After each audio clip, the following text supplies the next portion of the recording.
The autumn wind moved like a whisper through the cemetery, stirring the golden leaves that clung stubbornly to the ancient oaks. Before surrendering to the ground, the air was sharp, carrying the faint smell of damp earth and stone, and every step Jackson Hayes took echoed with the weight of years he refused to acknowledge. His tailored coat, a dark cashmere worth more than most people's yearly salary, hung heavy on his broad shoulders. Even success could not keep out the cold here. He paused before the marble headstone he visited each year without fail, the name, etched into its surface, still capable of hollowing out his chest with a single glance. Eleanor Porter, 1989 to 2017. Beloved mother and daughter. Jackson set down a single white rose. It was ritual, as if this one act could balance the 10 years of silence that had followed her death. He traced his fingers across the engraved letters, as though, by touch alone, he could bring back the warmth of her laughter, the brilliance of her mind, the fire of the one woman who had ever stood toe-to-toe with him. He was a billionaire now, a man whose inventions had reshaped industries. Yet here he felt like nothing more than a broken figure searching for something he could never reclaim. His throat tightened, and before he could stop himself, a whisper slipped out into the restless wind. Another year without answers. The words vanished almost immediately, stolen by the rustling leaves, and he let his hand drop. That was when he heard it, a sound so soft he thought at first it was the creak of branches. A whimper, a muffled cry. Jackson's eyes narrowed. The cemetery was nearly empty at this hour. Slowly, he turned his head, scanning the rows of stones until his gaze settled onto small figures. Huddled beside the very headstone where he stood, they were children to girls, no more than 8. Their coats were identical, faded blue and fraying at the sleeves, and their golden curls caught the sunlight as they bent low over the grave. Tears streaked their pale faces. Yet there was defiance in the way they clung to the stone, as if holding. It might tether them to something the world had stolen away. Mommy's still alive. I know she is. The voice was small, but fierce, carrying across the silence with the force of conviction. Jackson froze, the words striking him harder than any accusation or market failure ever had. His pulse quickened. Mommy, Eleonora, the other girl, voice trembling but steady, whispered back, Emma, we have to accept it. They said she's gone. I don't care what they said. Olivia, the first, insisted, her small hand tracing the carved letters. They're wrong. I still feel her. I know she's out there. Jackson felt something twist inside him, something he hadn't allowed in years. He had built walls of steel and glass around his heart, fortified by wealth, by the relentless pursuit of empire. Yet here, at this grave, the fragile voices slipped through the cracks. He stepped forward slowly, boots crunching against the gravel path. Hello there, he said softly, his voice unfamiliar even to himself. Stripped of its usual authority, the twins' heads jerked up, eyes wide. Frightened for an instant before curiosity overtook them, they looked at him with a mix of suspicion and hope that made his chest ache. There was something hauntingly familiar about the shape of their eyes, the stubborn tilt of their jaws. He felt it before he could explain it, a pull, a recognition, a thread tying them to a part of himself he thought long buried. I'm sorry, he continued gently, careful not to frighten them. I didn't mean to startle you. I knew Eleonora. The girls glanced at each other, silent communication passing between them in a way only twins could manage. One spoke, the one called Emma. If he'd heard correctly, her voice sharpened with sudden hope. You knew our mom. Jackson nodded, dropping to one knee despite the damp earth seeping into his suit. The wealth, the power, none of it mattered here. He needed to meet them at their level. Yes, he said quietly. A long time ago. Olivia's fist clenched, her voice breaking with frustration. No one believes us. No one believes she's still alive. Jackson studied their faces, their pain, their conviction, and for the first time in a decade, he felt something stir inside him that wasn't ambition or regret. It was older, deeper, an instinct he hadn't known he possessed. A father's instinct. I'll believe you, he heard himself say. The words surprised him as much as they did the girls. But once spoken, they became a promise, binding him in ways he could not yet understand. Their eyes lit up like sunlight breaking through storm clouds. For a moment, Jackson Hayes, billionaire, genius, untouchable, was no longer a man defined by loss. He was a man standing at the edge of something he could not explain, something that felt like destiny pulling him closer. Tell me, he said, softly, why do you think your mother is still alive? The cemetery fell into silence again. But in that silence, a story was about to begin, one that would unravel everything Jackson thought he knew. About love, loss, and the truth buried beneath a name carved in stone.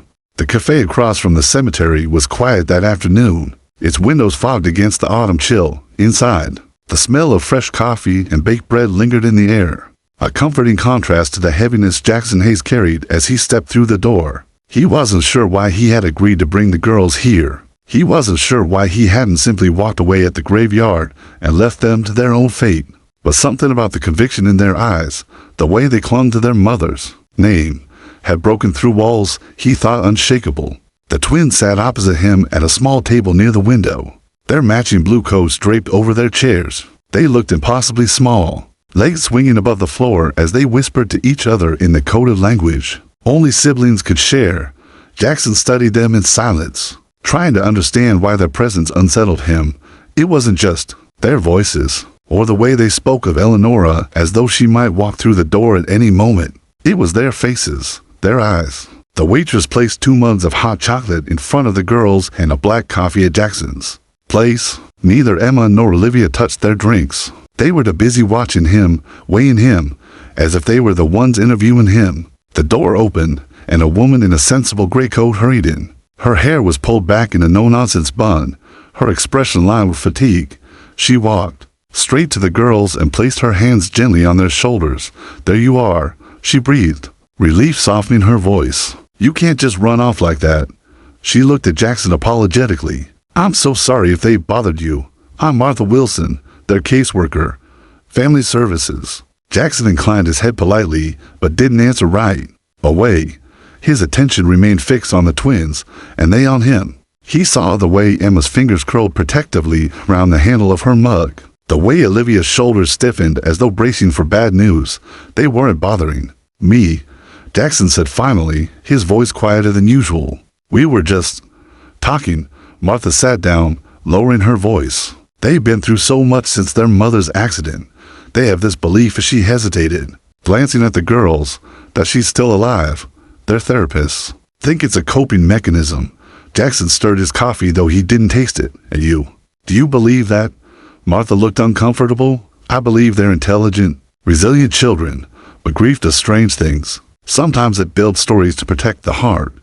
Jackson turned back to Emma and Olivia. They didn't look like children clinging to a fantasy. They looked like soldiers who had made peace with their own war.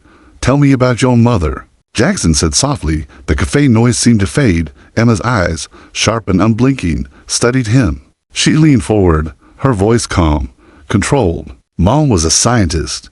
She worked with medicines, always writing in her notebook. She said she wanted to help sick people, but before the accident, she got scared.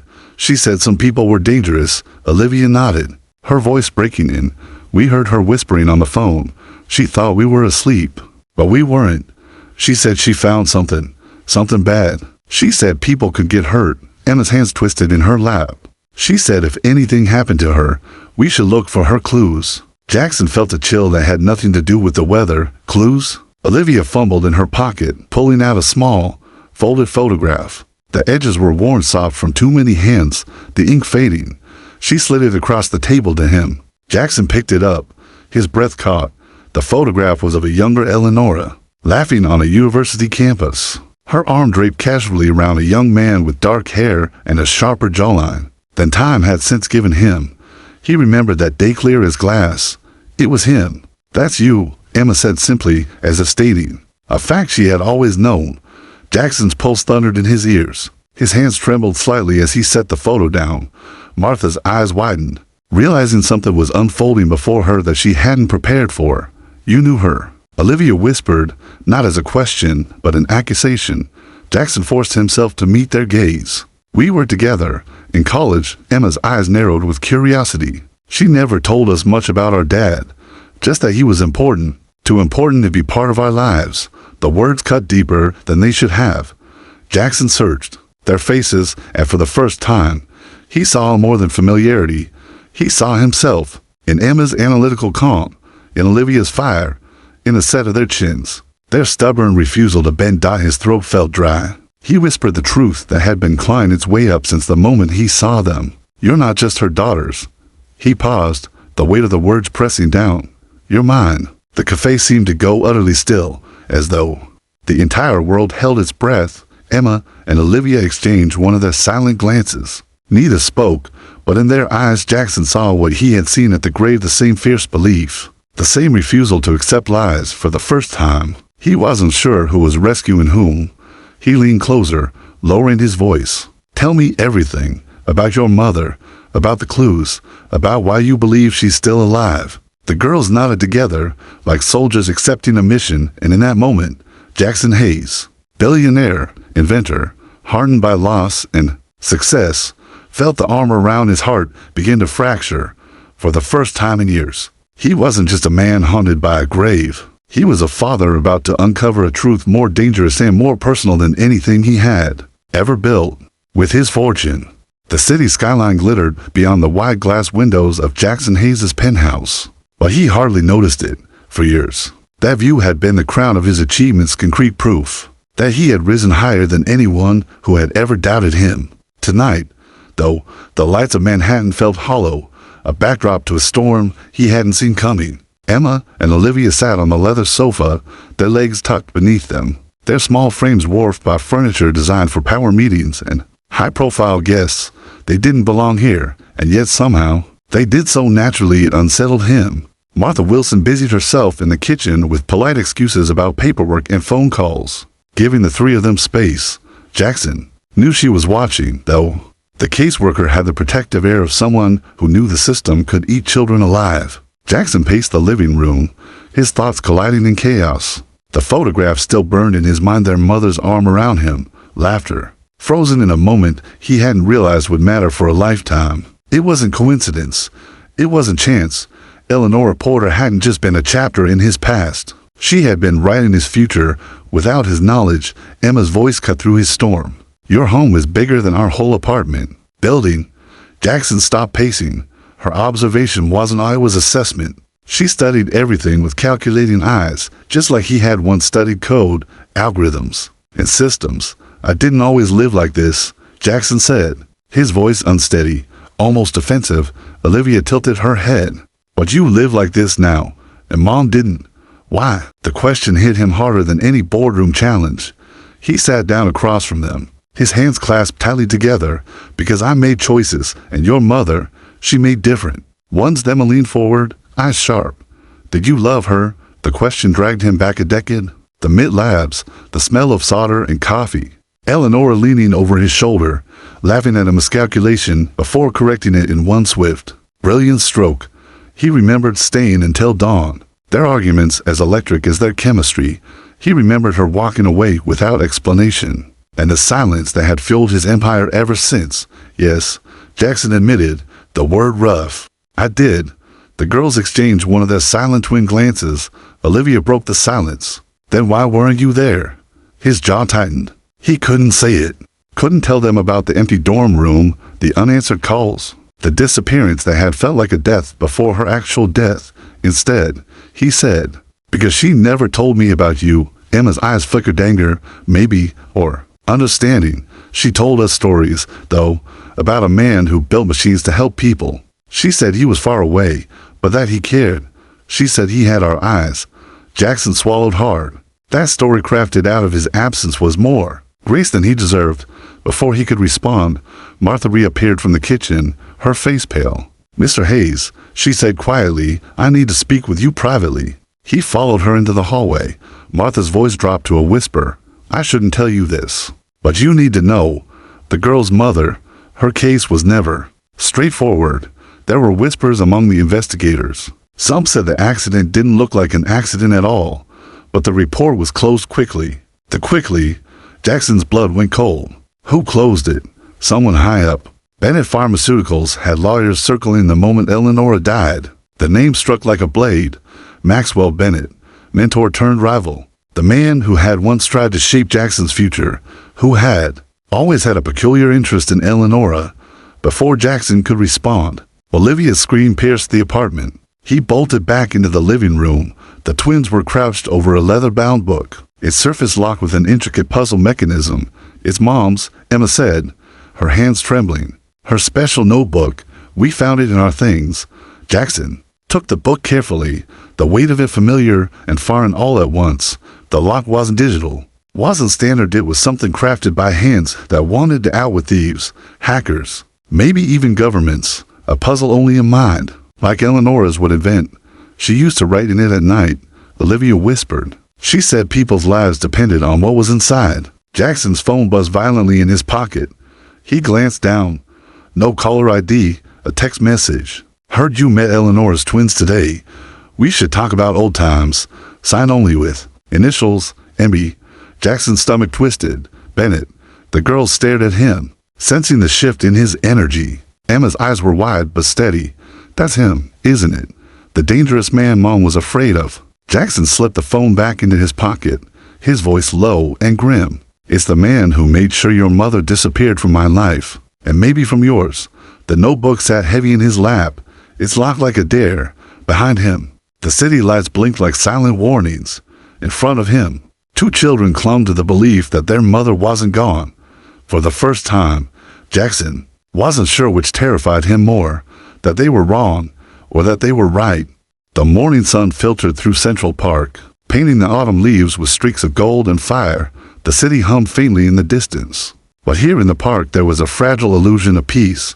Jackson Hayes walked slowly along the paved path, his hands shoved deep into the pockets of his coat, eyes flicking constantly to the two little figures darting ahead. Emma and Olivia were chasing pigeons, their laughter breaking through the stillness like a melody he hadn't realized. He'd been starving for Dot. It had been 3 days since the cemetery, 3 days since the photograph, 3 days since he had admitted, in a voice almost too small for the man he had become, that they were his. He had told himself he was only taking temporary custody until the foster system sorted things out, but deep inside, he knew better. Something had clicked into place the moment Olivia had clung to him at the cafe, the moment Emma had looked him in the eye and demanded truth.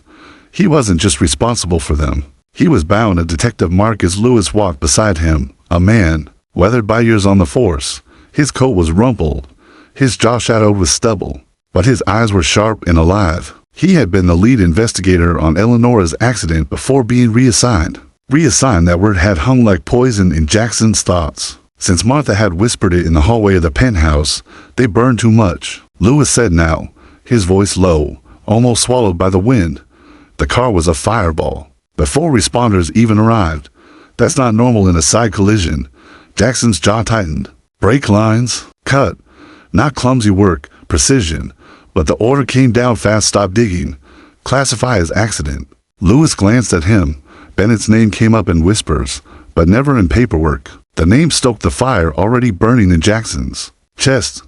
Maxwell Bennett, mentor, rival, thief of more than just corporate secrets. The man who had stood like a shadow over his and Eleanor's lives. Ahead, Olivia had wandered onto a narrow wooden footbridge arching over the park's pond. The railing was low, weathered. Emma stayed back, scribbling something into a small notebook she carried everywhere, an old habit of her mother's, resurrected in miniature. Jackson smiled faintly at the sight. Then Olivia's scream split the air.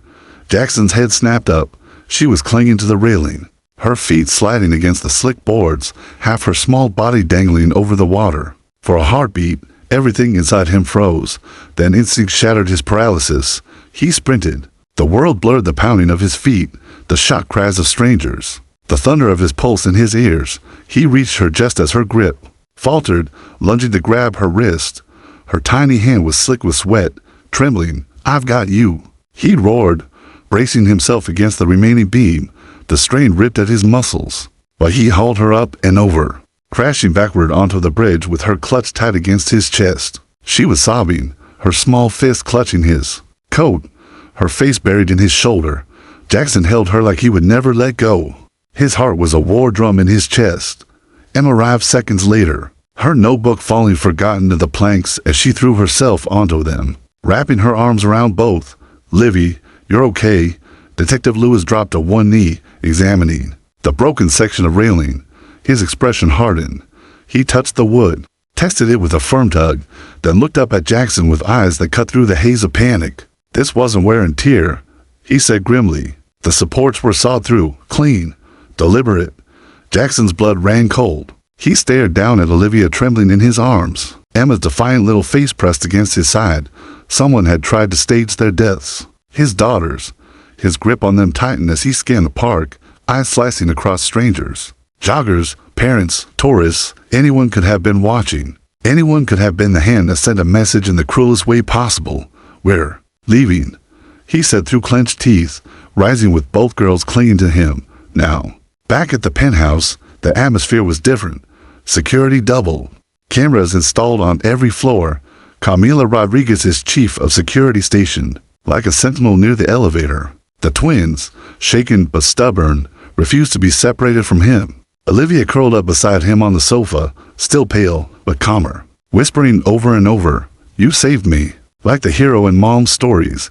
Jackson froze at the words. What stories? Emma lifted her chin, her voice quiet but steady. She used to tell us bedtime stories. About a man who built machines to protect people. A man who was brave, who saved others when things got scary. She said he lived far away, but he cared. She said someday he might come back. Olivia added softly, she said he had our eyes. Jackson's throat closed. For years, he had believed Eleonora had walked away because he wasn't enough, because his ambition had burned hot. Now he realized she had left him clues in the only way she could through stories to their daughters. He hadn't been erased from their lives. He had been immortalized in whispers at bedtime. The rage he had buried for years surged like fire through his veins. Bennett hadn't just stolen Eleonora. He had stolen time, years, a family, and now he was reaching for what was left. Jackson looked at Emma and Olivia, one defiant, one tender, both staring at him with faith that seemed unshakable. The decision crystallized in him like steel hardening in a forge. No one is going to hurt you, he said, his voice low, fierce, a vow. Not Bennett, not anyone. I will find out the truth. I will find your mother, and I will end anyone who tries to take you away from me for the first time in a decade. Jackson Hayes wasn't a billionaire or a mogul. He wasn't an icon. He was something far older, far more dangerous. He was a father, and someone had just made the mistake of threatening his children. The cemetery looked different this time, not quiet and sacred, but charged, alive with whispers and tension. Gray clouds rolled low above Memorial Gardens, their shadows stretching long across the rows of headstones. A crowd had gathered in the distance, journalists, cameramen, curious onlookers drawn by rumors that should never have escaped the courthouse walls. But leaks always came when money and power were involved. Jackson Hayes stood stiffly at the edge of the cordon plot, his expensive coat tugged by the restless wind. Beside him, Detective Marcus Lewis and investigative reporter Diana Chan signed the last of the legal papers. 10 years buried, Lewis muttered, his voice gravelly. Today we find out if she was ever here at all. Jackson didn't answer. His eyes were locked on the headstone. He had stood here so many times, whispering apologies to marble and flowers, but never once had he questioned what lay beneath. Now he was about to. His chest felt tight, his heart beat heavy, as if part of him knew he was about to step into a truth that would change everything. The gravediggers worked in silence, their shovels biting into the earth. Each dull thud of dirt hitting the mound seemed to echo across the cemetery like a drumbeat. Jackson's hands curled into fists. He had built companies worth billions, designed algorithms to predict human behavior, but he had never faced suspense like this. Diana's recorder clicked on. For transparency, she whispered, though her eyes betrayed the same storm raging inside him. Finally, the coffin emerged, slick with mud, its polish was dulled by years underground. A forensic team moved in, gloved hands brushing off the soil, cameras flashing. Dr. Helena Bishop, the pathologist Jackson had personally requested, circled the coffin with the calm detachment of a surgeon. The seal appears intact, she announced, her voice steady, no sign of tampering. Jackson's breath caught. His fingers brushed against his thigh, restless, as if his body already knew what his mind couldn't accept. Bishop gave a nod. The coffin lid creaked as the bolts were loosened, each turn of the wrench loud as gunfire. The journalists leaned forward, the detectives tensed, and then, with a hollow groan, the coffin opened. The silence that followed was unnatural, the kind of silence that bends the world, that makes every sound afterward feel louder than it should. Inside the coffin lay no body, no bones, no remnants of flesh or ash, only sandbags, heavy, damp, stacked in the shape of a human form. Lewis swore under his breath. Diana's recorder trembled in her hands. Jackson didn't move. He couldn't. This coffin has never held. Remains, Bishop declared finally, her clinical tone edged with disbelief. The weights approximate the recorded body weight at time of death. But there is no human presence here. None. The words shattered something inside Jackson. 10 years. 10 years of mourning a grave that was nothing more than a lie. 10 years of believing she was gone, while all along his thoughts stopped. If there was no body, then, she's not here, Diana whispered, almost reverent. She's not gone. Jackson's chest heaved. His fists trembled at his sides. Every memory of Eleanor, her sudden disappearance, her laughter, her brilliance, her fear in those last months collided into one thunderclap of realization. Someone staged this. Lewis growled, his jaw tight. The fire, the planting, blood, the closed casket, every bit of it orchestrated, and someone powerful enough to shut it down. Jackson knew the name before it was spoken. Maxwell Bennett. Lightning cracked in the distance, the sky growling as if nature itself were confirming the truth. We need to re-examine the blood evidence from the crash site, Bishop continued, her voice urgent now. If it was planted, it will show refrigeration patterns, additives, markers no accident could explain. Jackson turned slowly toward her, his face ashen, but his eyes blazing with a fury he hadn't allowed himself in years. Do it, tonight. I want proof. As the coffin was sealed again, an empty box holding only lies, Jackson stepped back, his gaze sweeping the restless crowd. Photographers snapped photos, their flashes like gunshots in the mist. Somewhere in that crowd, he knew, eyes were watching. Bennett's eyes, or the eyes of those paid to serve him. Back at the penthouse, Emma and Olivia were waiting. He had left them with Camilla under guard, but they were too sharp, too perceptive to be fooled. They looked up the moment he walked in. Emma's notebook was open, scrawled with codes and sketches. Olivia's face pale, but burning with expectation. You went to Mom's grave, Emma said, not asking but stating. Did you find her? Jackson knelt down, his throat thick. He wanted to protect them from the weight of what he had seen, but he had already learned these girls carried more courage than most grown men. No, he said slowly, we didn't find her. He paused, then added, but that might be the best news we've ever had. Olivia's eyes widened, because she wasn't there. Exactly, Emma's pencil still. Her voice was quiet, but fierce. Then someone took her. Jackson nodded. Someone hid her. The twins exchanged a glance, their silent language flashing between them. Then Emma whispered, it's the White Room. Jackson frowned. What, White Room? I've been dreaming about it, she admitted, her eyes unwavering. White walls, no windows. She's there. She's working, but she looks sad. Olivia leaned closer, her small hand gripping his. She's not dead, Daddy. She's waiting. The word struck him like a physical blow. Daddy. Jackson swallowed. Hard. For the first time in a decade, he felt clarity. Not as a CEO, not as an inventor, but as a father and as a man who had just uncovered a conspiracy. The grave had been empty, but the void in his life was no longer filled with silence. It was filled with a mission.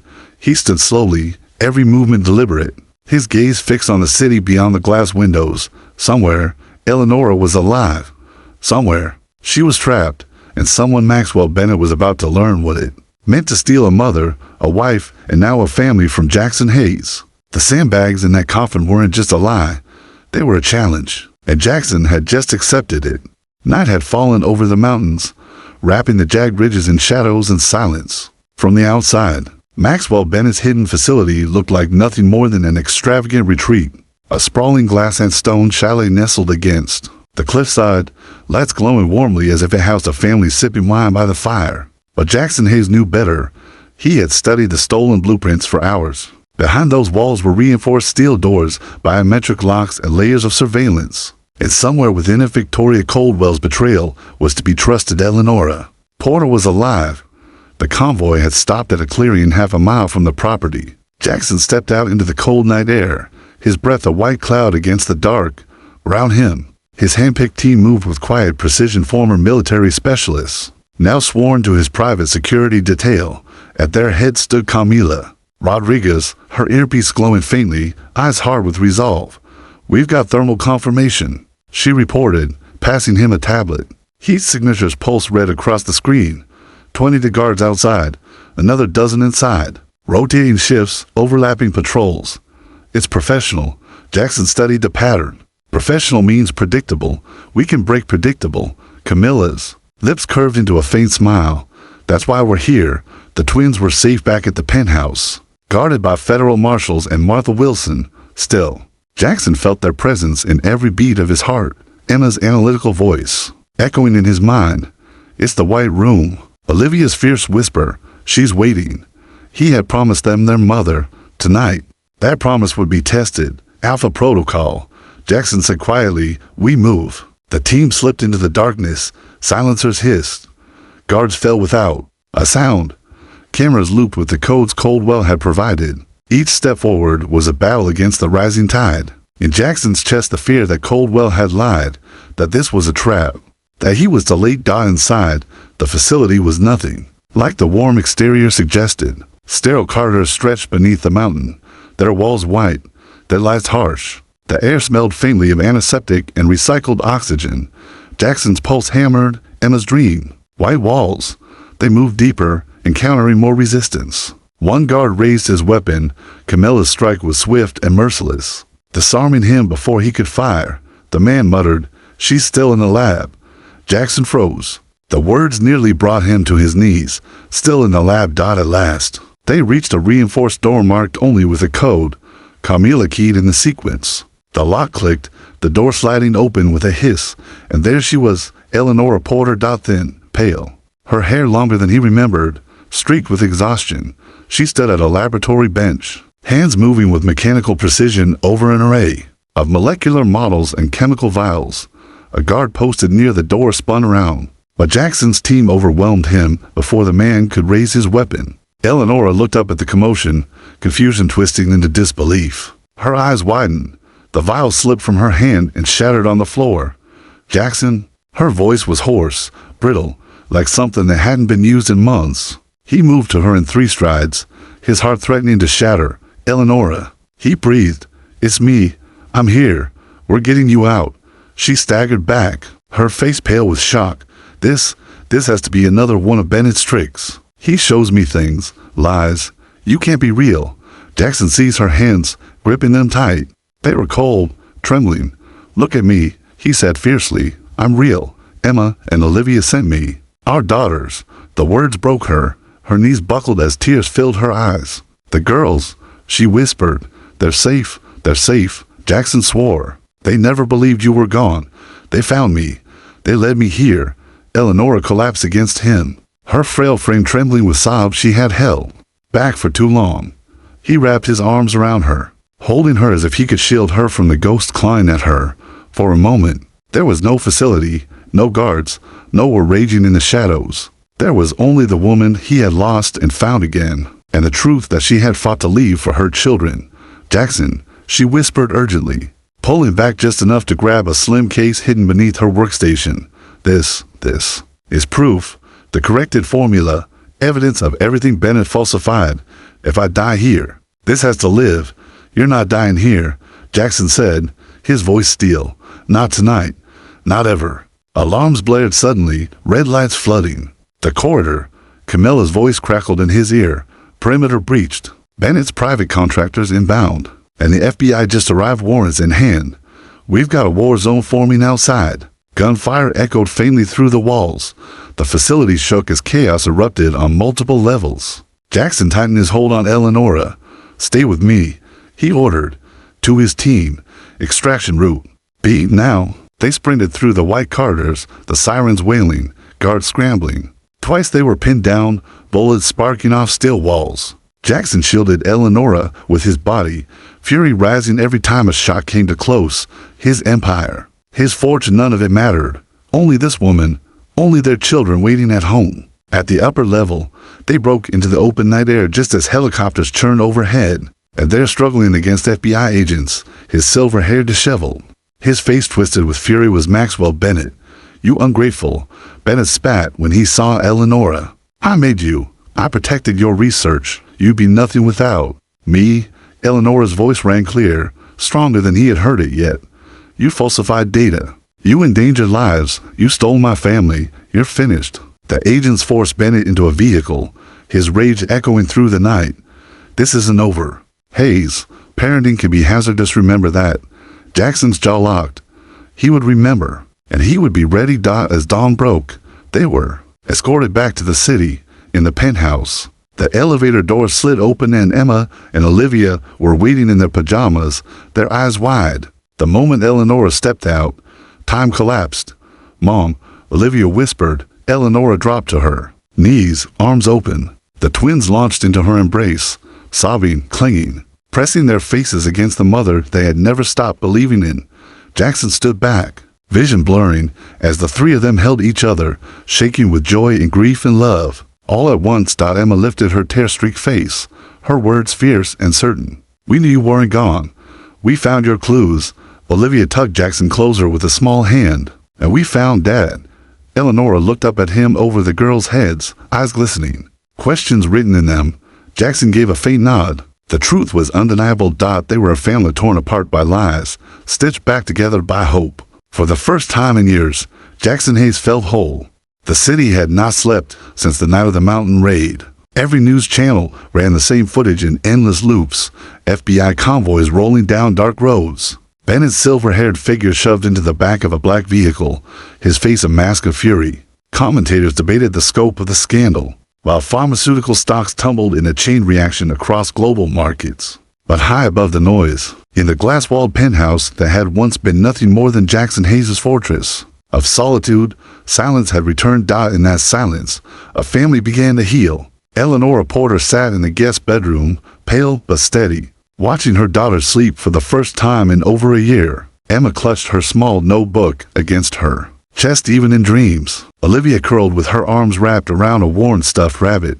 The sight made Eleanor's throat ache. She had imagined this moment 1,000 times in the sterile isolation of the white room, wondered if she would ever hold them again. Now, here they were safe, breathing softly, their hair fanned across pillows like gold threads. Jackson leaned against the doorway, arms folded. He hadn't slept in days, but his eyes never left the three of them, the man who once believed. Grief had calcified his heart into stone, now felt something raw and relentless coursing through him. He had built empires, outmaneuvered rivals, conquered markets, but nothing compared to the quiet victory of this room. When Eleanor looked up at him, their eyes met. There was no need for words, but they came anyway. "They look so much like you," she whispered, "and they have your fire." He replied, his voice thick. For a moment they simply stared, to survivors of a storm greater than either had imagined. Then Eleanor's eyes hardened, a familiar brilliance igniting. "Maxwell Bennett didn't just steal yours from us. He planted lies. He made sure we stayed apart." Jackson stepped inside, lowering his voice. "Coldwell told me everything. The emails, the messages fabricated. He fed you proof that I didn't want children, that I thought you were a distraction." Her lips trembled. "I wanted to believe that wasn't true. But when I tried to call you, his people intercepted me. He said if I kept reaching out, accidents could happen. And then, when I discovered the truth about Neuroland," her voice faltered, "he didn't threaten me anymore. Jackson, he threatened them, our girls. I couldn't fight him openly. So I disappeared into my work, into my secrets, until he took even that away." Jackson's fist clenched, fury vibrating through him. "He stole our choices, our years. He thought he could rewrite our lives." Eleanor reached for his hand, her grip fragile but certain. "But he didn't win. Look at them." She nodded toward the sleeping twins. "They never stopped believing. They saved us both." The next morning dawned crisp and bright, the sun glinting off courthouse steps where reporters had gathered like vultures. Inside, the trial of Maxwell Bennett began. Rows of families filled the benches. Parents who had lost children, patients crippled by the drug Neuroland, whistleblowers silenced for too long. Jackson sat with Eleanor, Emma, and Olivia in the front row, their presence both shield and sword. When Bennett was led in, shackled, his face was not the polished mask of a corporate titan, but a man cornered, his empire crumbling. He spotted Jackson across the courtroom, his lips curling into a venomous sneer. But when his gaze shifted to Eleanor and the twins, something flickered, a flash of recognition that even in defeat, he had failed to erase them. Eleanor rose to testify. Her voice was steady, clear, carrying across the courtroom like a blade. She detailed the falsified trials, the hidden deaths, the threats that forced her silence, and then, with the precision of a scientist, she presented the corrected formula the one Bennett had tried to bury. The courtroom murmured. Papers rustled. Pens scratched frantically across notepads. But Jackson saw only her brilliant, unbroken, fearless. When the verdict came, it struck like thunder. Guilty. 15 years without parole. Gasps echoed. Reporters sprinted for the doors to call in the news. Bennett's roar of protest was drowned beneath the gavel strike. Outside, cameras flashed wildly as Jackson shielded his family. One reporter shouted, "Mr. Hayes, is it true the twins are your daughters? Is this personal?" Jackson stopped, turned, and for the first time, in ears spoke not as a CEO, not as a billionaire, but as a man who had been remade. "Yes," he said firmly, "Emma and Olivia are my daughters, and yes, this is personal. But it's not just about us. It's about every life endangered by Bennett's lies. Today isn't just justice for one family, it's justice for thousands." The footage went viral within hours. Weeks later, the Hayes Porter family retreated to a seaside cottage, far from the city's chaos. The waves crashed steady against the shore, the air salt sweet.